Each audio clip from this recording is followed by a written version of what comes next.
Consider yourself a whistleblower? No, I'm a voice of many women and many men who are behind me, who trusted me and Dr. Brink enough to tell us what the hell was going on. So I'm just their voice. I'm the voice of the journalists who exposed this, and I must repeat, Queen Maswabi from Daily Maverick then. She took a risk to expose this thing, and she paid the price for it. But we're here nonetheless. You're a very brave man. I'm going to ask you a direct question that I have asked many before you. Because your submission to us is centered around General Sibiya,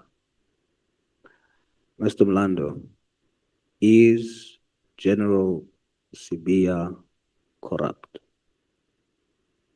The documents that are before us, Honorable Souls, indicates that he employed a bogus title, survived through a bogus title, benefited through a bogus title, and 3.5 million through a bogus title, and the status of an HOD through a bogus title. So everything about him is bogus. He was a bogus HOD. And if somebody who's a bogus HOD ending fraudulently in the seat is not corrupt, then we don't know what corruption is. I would think that you know what corruption is. So I repeat, is General Sibiya corrupt? Any person who misrepresents himself to benefit, that person is corrupt. Is that a yes? It's a yes. He was appointed as a unit head. That's his appointment. Mr. Mlandu, the National Commissioner, General Masemola, has a legal and constitutional duty to ensure the integrity of the SAPS.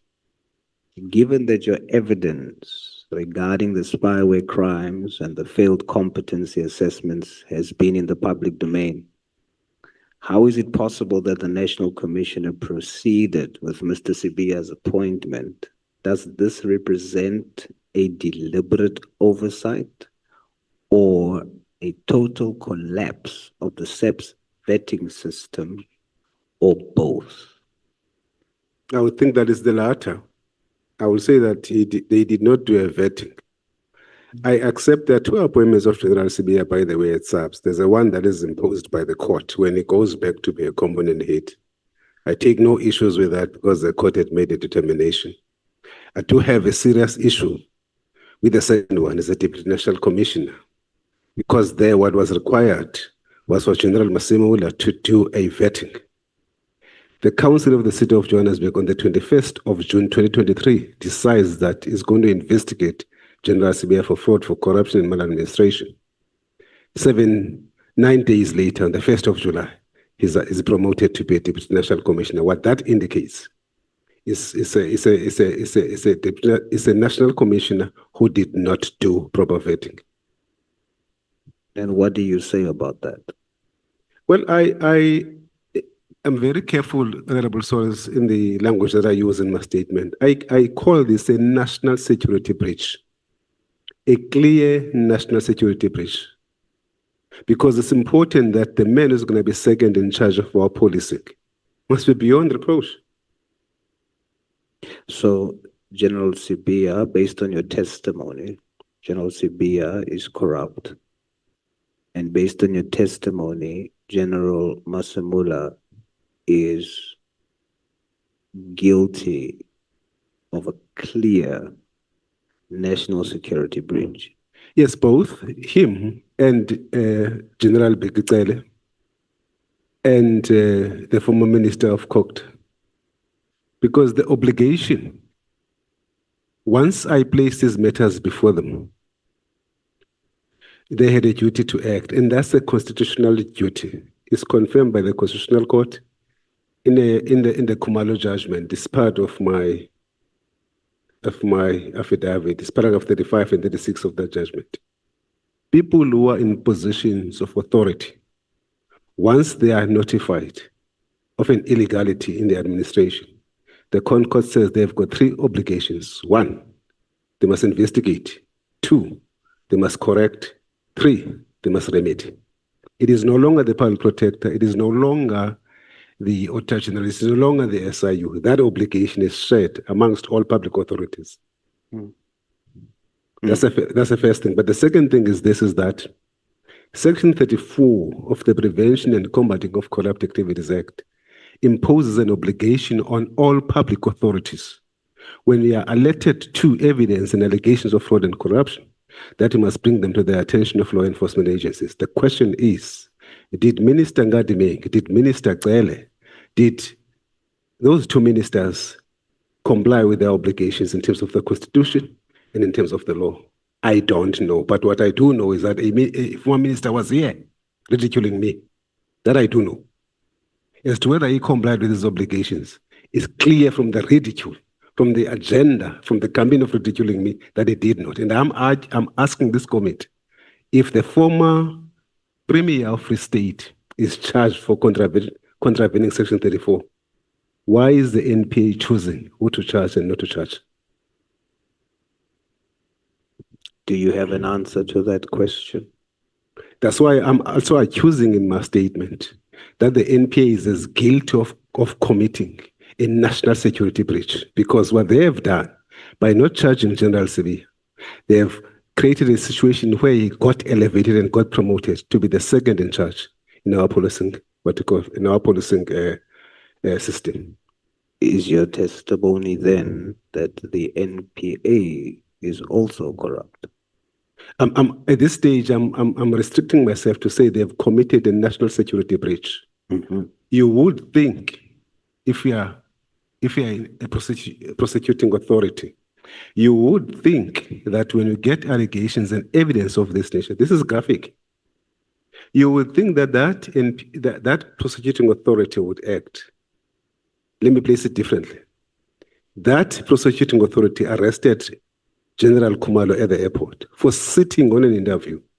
Here I'm giving you records of somebody who positioned himself through a bogus title to earn fraudulently in the seat. That NPA said it refuses to prosecute. We can't have that. If this constitutional state is to survive, there must be consistency in the application of the rule of law.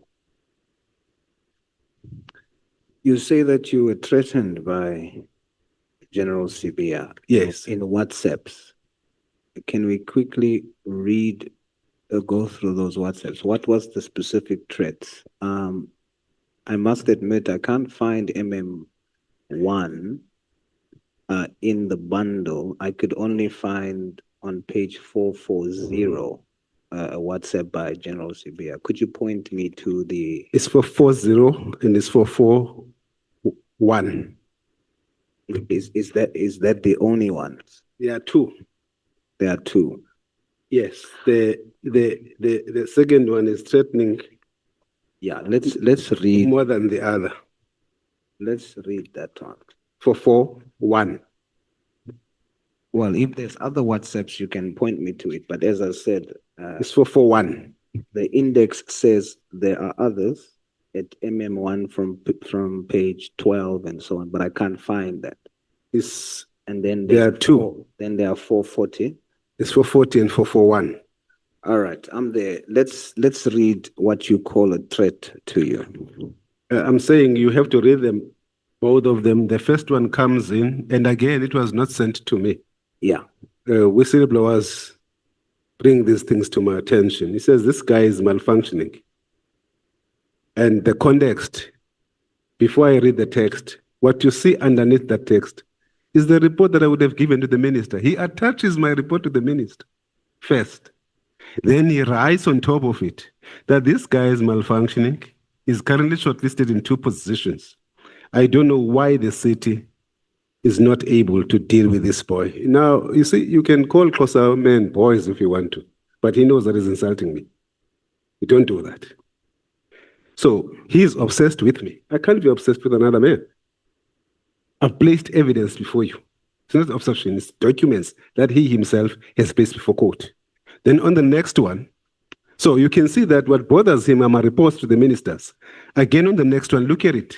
He attaches my report again to the minister beneath. Then he writes and says, this boy is malfunctioning and so obsessed with me. He's not normal at all. There is no way a normal person can behave like this. He's just overwhelming. I want you to tell me, I want you to tell me, I think there's a typo there, that he should try and focus on his career and stop chasing after people. I'm not interested in him. He should stop now. The state security are investigating. For as long as the state security hasn't produced a report, no one will be able to assist him. He's a brilliant young man who's destroying his career by trying to bring other people down. His kind of obsession is very worrying. He needs help and must consider seeing a psychologist. Please go and tell there's a missing him. What I'm saying, before he knows it, the whole country will be knowing about him. What does that mean? What exactly is the threat? Point me to the threat.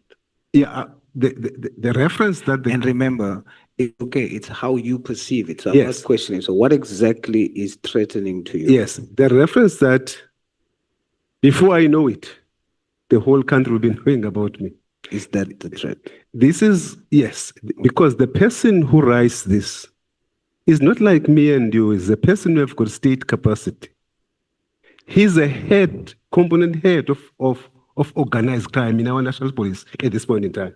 I don't take, when a senior police official writes something like this, it's not something that you can take light, because at this time, he's a major general, back again the major general in South African police.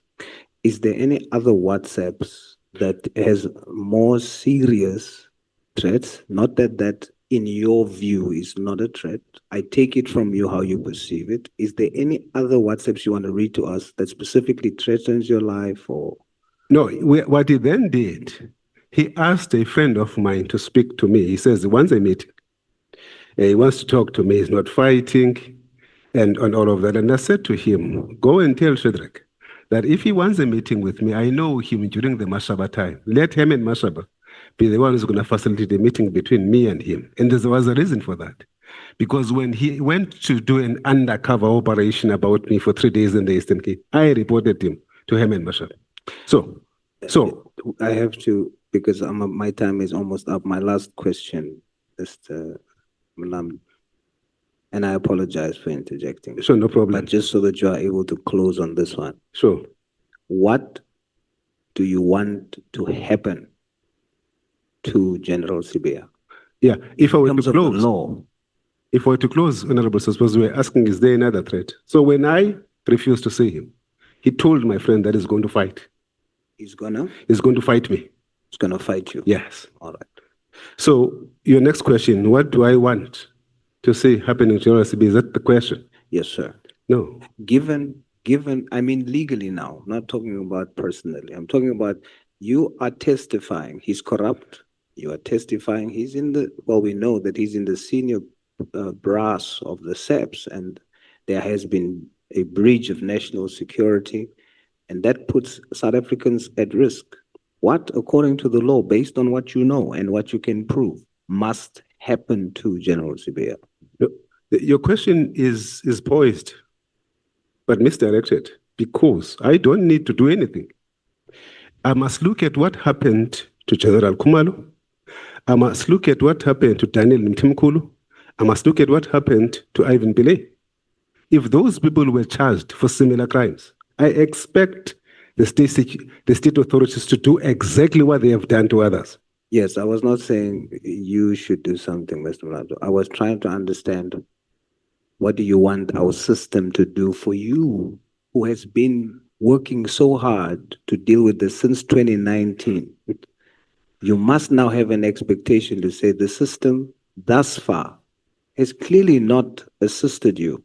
Yeah. So what must the system do for you to feel assisted? How must the system deal with? Be direct about it. Thank you so much. Deal with General Sibiya. Honorable James.